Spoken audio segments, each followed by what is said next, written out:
Recently, I saw The Silence, which, if you didn't know, is a 2019 Netflix movie about a family trying to survive in a world that has recently been infested with murderous pterosaur-like creatures called vesps, which are attracted to sound. And it was alright. I mean, I can see where they were going with this concept. Recently, there have been several horror movies where the protagonists had to give up one of their senses in order to survive the monsters, and the producers of The Silence probably thought this was a good time to ride the trend and adapt the book that the film was based on. Unfortunately, the film didn't really stick the landing and honestly just felt like Birdemic but with slightly better effects. Just to catch all up on speed, here's a short synopsis of the film. While exploring in a deep cave, some scientists uncover a previously sealed-off section of the cave, and bird-like creatures burst out and kill the scientists. We are then introduced to Allie, a deaf teenager who lives with her parents, her grandmother, her younger brother, and a dog. Because of Allie's deafness, the family has learned to communicate by sign language. In the middle of the night, Allie is woken up by her mother because there are emergency broadcasts about the bird-like creatures, now called vesps, taking over parts of the country, and are informed by a viral video to remain quiet because the vesps are attracted to sound. Believing it is too dangerous to live in the noisy city, the family packs up and drives out of town with a family friend named Glenn, who packs his gun collection. Tactical supplies. At a gas station, a man tries to carjack them, but Glenn shoots him and they leave. On their way to the countryside, Glenn is startled by a deer, and his car veers off the road and rolls down a hill, leaving Glenn pinned in his car. When their dog starts barking, Keep him quiet. Glenn fires his gun to lure the vesps away from the family and sacrifices himself. The family ends up leaving their dog behind and they continue their journey on foot.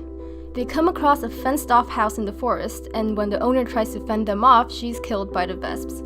The family manages to get past the fence through a sewer pipe, but the mother is attacked by a vesp and her leg is heavily wounded. Realizing she needs antibiotics, Allie and her father set off to a nearby town to search for medicine. While there, they encounter several vesps but manage to get past them by setting off fire sprinklers as distraction. This is witnessed by a reverend who stops Allie and her father as they are leaving the town and asks them to join his group called the Hushed. The father refuses. Later at the house, the reverend shows up again with the rest of his group. He reveals that they have all cut out their tongues and are planning to rebuild the human race by kidnapping fertile girls, and they have their eyes on Allie. The father again refuses to join them. At night, the Hushed attack the house and try to kidnap Allie, and to save her, the grandmother grabs the kidnappers and screams, attracting the vesps and killing her and the kidnappers. The family fights the rest of the Hushed and the father kills the reverend. The remaining members of the group shuffle off, defeated. The family leaves the house to head north because earlier in the film they learned that the vesps cannot survive in the cold, and there is now a safe haven called the Refuge there. A few years later, after they reach the refuge, Allie has learned how to hunt down the vesps, and she wonders if one day the vesps will adapt to the cold. Now, before I start talking about my real issue with the movie, let me just bring up some annoying things that didn't necessarily ruin the movie, but certainly didn't make my watching experience any better either. The film relies on narration just a bit too much. The color palette is awful. It's dull and gray and trying so hard to exude that apocalypse feeling, I guess, but it's done so poorly that sometimes it literally just looks like a bad Instagram filter. Where are they getting their Wi-Fi? You tried for like 2 minutes to rescue him. Can you leave the wood chipper on? The tongue thing is freaking ridiculous. Throw something at them. Not that I'm an expert on tongue biology or anything, but I have a sneaking suspicion that if you cut out your tongue, you have a way higher chance of choking to death on your food, so that's pretty counterproductive for a cult that wants to sustain the human race, but I guess they're not that smart, so why does it freaking matter to me? But my real problem with The Silence is that... Or to put simply, what's the point of this movie? In the first half, the film introduces the conflict, the Vespas taking over the world and the family trying to stay safe, and also introduces the theme of family, of them sticking together through the rough times. That is until halfway through the movie when we're suddenly introduced to a cult of creeps. So now the film is about the family trying to fend off these creeps, and somewhere along the way the theme of family becomes overpowered, and the Vespas, who are the main threat until this point in the movie, barely factor into the final fight because they're too busy freaking out about the rain. So what was this movie trying to say? That family is important? That humanity is the real evil in a world of monsters? What are you trying to tell me? Let's take a look at other similar horror movies to see how they handle their themes, and analyze what exactly went wrong for The Silence. And yes, I know people have already made a comparison between The Silence and movies like A Quiet Place, but I'm not bringing them up to say that The Silence is unoriginal, though that is another discussion in itself. I'm bringing them up simply because they have similar plot elements and themes, and they make for good points of comparison and contrast. This is the movie that people most often compare The Silence to, and I can understand why. It's about a family surviving in a world invaded by monsters that hunt by sound. It involves a deaf girl, a family communicating by sign language, and these nearly identical kids in a hat. But the difference is that A Quiet Place is good. I mean, it works. The film, despite being essentially a movie about the alien apocalypse, focuses a lot of its attention on the quiet life that the family leads and the conflict between Lee and Regan, the father and daughter. The point I'm trying to make is that while the aliens are still the main source of conflict, the film is also consistent in showing us the internal struggles and relationships within the Abbott family, because this is the film's theme. Family. And what they're willing to do to keep each other safe. This is set up in the pre-title sequence when they lose their youngest son to the aliens, and subsequently seen in the rest of the movie, when it explores Lee, Evelyn, and Regan's internalized guilt and self-blaming for quote-unquote letting a family member die, and it's also explored when the parents are willing to do anything to keep it from happening again. You have to protect them. And this is reflected in the climax when Lee sacrifices himself to save his children from the aliens. Originally, I was going to talk about Bird Box, and then I realized Bird Box didn't deal with this theme particularly well either. It definitely had the theme of family and love as well, at least with Mallory and her complicated relationship with her children, whom she refuses to let herself love because she might lose them at any moment, and later learning that she was wrong to push them away. I mean, yes, the theme is definitely there, but it felt pretty shallow, and because of it, the climax didn't have as much momentum and impact as it should have had. It could have benefited from spending more time exploring Mallory, Tom, and their children's relationship, and less time on the other survivors, but I don't want to talk about Bird Box anymore, so anyway. The Mist is a 2007 movie about a group of people stuck in a grocery store while the rest of the town is engulfed by a thick, mysterious fog containing very deadly monsters. This movie is bleak as hell. It has no semblance of a happy ending, but I think that's very fitting of its theme, that in a world of monsters, humanity is the true monster. Or even desperation drives people to do cruel and awful things, and again, these themes are consistently brought up in the film. Aside from the mist monsters, the other looming antagonist is Mrs. Cormady, who believes that monsters are the wrath of God, and in order to survive, they have to appease God by praying and offering sacrifices. And the people in the store, aside from the main character David and a small group of others, believe her. They want to believe her because they're afraid and desperate and are willing to do anything to survive at this point. They violently attack a man and throw him out in the mist as human sacrifice, and later try to do the same to David's friend and his son, who is only 8 years old. Only after Mrs. Cormady dies do her followers realize what horrendous acts they've committed in the name of survival. And this is the climax of the movie. Although later the protagonists do face the monsters, the core of the climax is the protagonists versus people. There is a scene towards the beginning of the film that I think shows the skewing of the human mind in a very subtle way. When they're just starting to realize that there might be monsters lurking in the mist, a woman begs for someone to go with her to find her children whom she had left alone. When no one offers to go with her, the look on her face is pure betrayal, because how could anyone in their right minds not want to help her rescue her kids? But on the other end of the argument, it is understandable why no one wanted to go with her. They were afraid of what's outside, and the protagonist David had to take care of his own son. It's very hard to say who's in the wrong here. Is it the woman who wants to save her kids? Is it the people who don't want to die? It's hard to tell, but in this moment we see the beginnings of the theme and the conflict. There are monsters just outside the door, yes, but in the woman's eyes, everyone else in the store are monsters, and in everyone else's eyes, the woman is a monster for blaming them.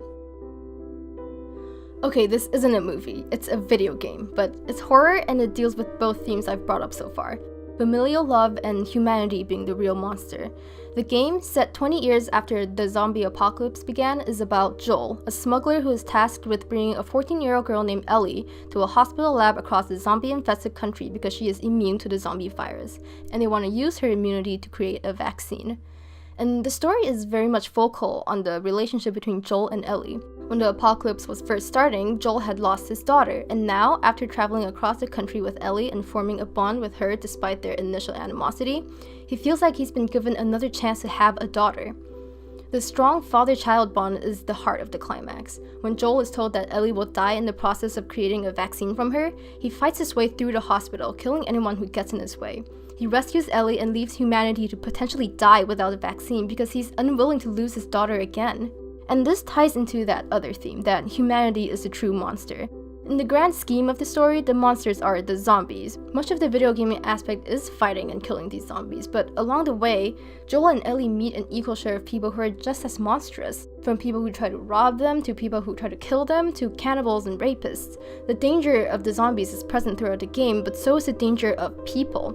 In the end, Joel takes Ellie away from the hospital not only because he can't stand to let her die, but because he can't stand to let her die for a humanity that he thinks is beyond saving. So what did we learn from here? That consistency is key. Remember what I said about Bird Box? The reason its theme and ultimately the climax didn't work or didn't feel satisfying is because it wasn't consistently explored or explored enough. The theme should be set up in the beginning along with the main conflict, and the climax should reflect both of them, at least in these cases. And that's what The Silence struggled with. The Silence tried to have both themes, but if we go by what's actually shown in the climax, the most prominent theme here is humanity is a true monster. It's not the Vespas who attack the family in the final fight, but instead the Hushed. But the reason this doesn't work is because this theme wasn't set up in the beginning of the film, nor explored consistently before the climax. Aside from the Hushed, who show up way too late in the game, there are only two other instances I can think of where the film tries to set up this theme. The first, when a man tries to carjack the family at gunpoint at the gas station, and the second, when the woman tries to chase him away with a gun and refuses to let them in her house. But the problem is, these don't feel like part of a larger trend that occurs within the film. These feel like isolated incidents. The woman at the farmhouse didn't know about the Vespas and legitimately thought the family was trying to trespass and, I don't know, rob her house. Her reaction is pretty logical if you consider that she was just having a nice dinner with some very loud crows outside, and she looks out the window and sees a group of strangers lurking by her fence. Those goddamn delinquents trying to vandalize? So that leaves only the carjack man. And yes, this could be the setup for the theme, but this 2-minute scene and this other 5-second shot where Allie is looking at articles about religious fanatics isn't enough to support this theme or warrant having the entire climax about it. In fact, up until the Hushed show up, the movie seems pretty set on the theme of family, with the main conflict of them hiding from the Vespas, and both ultimately get overshadowed by all this Hushed stuff in the latter half of the movie. The apocalypse cult thing worked in The Mist because it was set up near the beginning of the film. Here, the introduction of the Hushed was sudden and also absolutely ridiculous, and that made for an unsatisfying and lackluster end. Could the movie have actually worked though? I'm going to try to take my own spin on this story, but first, of course, I have to acknowledge that I have the advantage of retrospect, and actual screenwriting is real hard, y'all. So, okay. The film wanted to go for a humanity is the real monster / desperation makes people cruel type theme. And for the sake of this segment, let's assume they had set that up really well, that this is what they're going for. Even then, I still don't think the Hushed plotline could have worked because introducing the concept of a tongueless cult more than halfway through a movie with barely any setup is quite jarring. The religious fanatic plotline worked in The Mist because we're introduced to Mrs. Cormady and her Wrath of God ramblings early in the movie, and as the film progresses, it is believable how she managed to recruit so many people onto her side. In The Silence, it's not so believable. The Hushed aren't desperate. They're calm and collected and creepy, and unlike with The Mist, it's difficult to believe how they got to this point. The moment I saw them standing in formation, it took me completely out of the movie, because up until this point, I could buy what's happening, but I can't even bear to window shop a cult of like 5 people just standing on your doorstep waiting for you to notice them. What is it with Netflix horror movies trying to have human antagonists only for them to make so little sense? Here's how I think the film could have gone in a more organic way that not only touches on both themes, but also sticks pretty close to the original plot without that side order of how the hell did we get here? Okay, so the mother gets injured. She needs medicine, so Stanley Tucci and Allie go to a nearby town to find antibiotics. They are trapped in a store with Vespas, but they strategically fend them off and escape with the medicine. This is all pretty close to what the film already has, except instead of the Hushed, they are stopped by a small group of just regular survivors hiding in the town. The survivors had seen Stanley and Allie fight the Vespas, and with a pen and paper, they beg Stanley to stay and protect them because they're afraid and they don't know what to do. But Stanley refuses because he has to get back to his family. Later, the survivors show up at the farmhouse just outside the fence, begging to be let in, because that's what anyone could want in this situation. Because it's what the family has been wanting for the entire film thus far. A safe place with electricity and running water and Wi-Fi apparently, except now, Stanley is faced with a dilemma. The moral part of him says he should let them in, because he and his family had been in the same situation just a few days ago, outside the fence, begging to be let in. But he also has to keep his family safe, and he can't risk letting these potentially dangerous strangers into their safe haven. and ultimately the father chooses not to let them in, and he threatens to throw a rock at their feet and make the Vespas attack them if they don't leave. Now here's the thing. He can lock the fence gate, but he can't really weld shut the pipe grate without making a whole lot of noise. For the sake of logic, let's say the wood chipper broke after he pulled that stunt with the Vespas. So the best he can do is he blocks the entrance best he can, but it's not enough. And when the survivors return that night, they manage to get through the pipe, and maybe this time they brought weapons. They break into the house, and when the family tries to force them back out, the survivors fight back, trying to push the family out and take the house as their own. The fight could still take them all outside the house, and the grandmother could still sacrifice herself to save her family.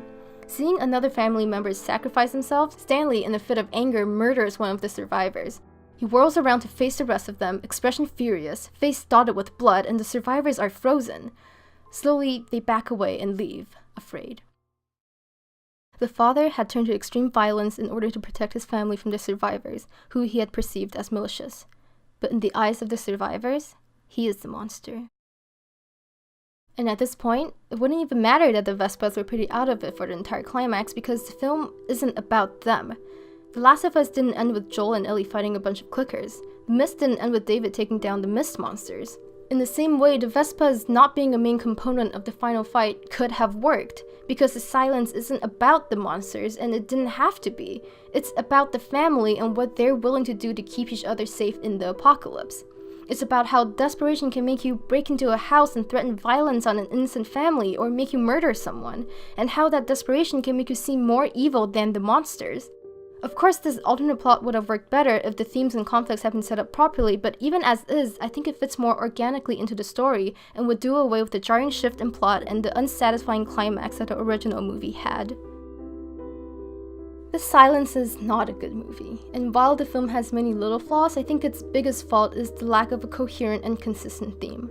The film tried to set up the themes of family and the awfulness of humanity in an end-of-the-world scenario, but ultimately failed because it did not explore either theme well enough throughout the film. The main theme and conflict reflected in the climax was humanity is the true monster, and the family versus other survivors instead of the Vesps.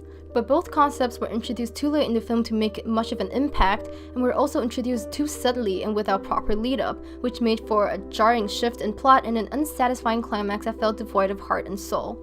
Even the sequel bait ending, I think, was underwhelming and rushed. They go from having an awful night with the Hushed, then to them halfway to the refuge, and then a few years later with them learning to fight back against the Vespas, while the narration hints that in the sequel, the Vespas will adapt and evolve. It felt forced and like it's trying way too hard to make you invested in the sequel. So picture this instead. The fight with the survivors is over. Slowly, the family pulls themselves back together from the trauma of the night, soaked from rain. Then, instead of rushing forward to a few years after they've reached the refuge, I think the sequel could be about them getting to the refuge and the troubles that they face along the way. And the third movie, assuming it's wanting to be a trilogy, can be when the Vespas have evolved and the humans have to take a stand. But for this film, it ends with them coming out of the forest, starting to walk along the asphalt road. As they walk, they look at each other. Their eyes are filled with sadness at their losses, but also determination. They're going to pull through this, and they're going to do it together. The camera pans up to the snowy mountains in the north. The refuge is there, waiting for them, promising safety, but it is a long distance away, and none of us, not the characters, not the audience, know what's waiting for them along the way.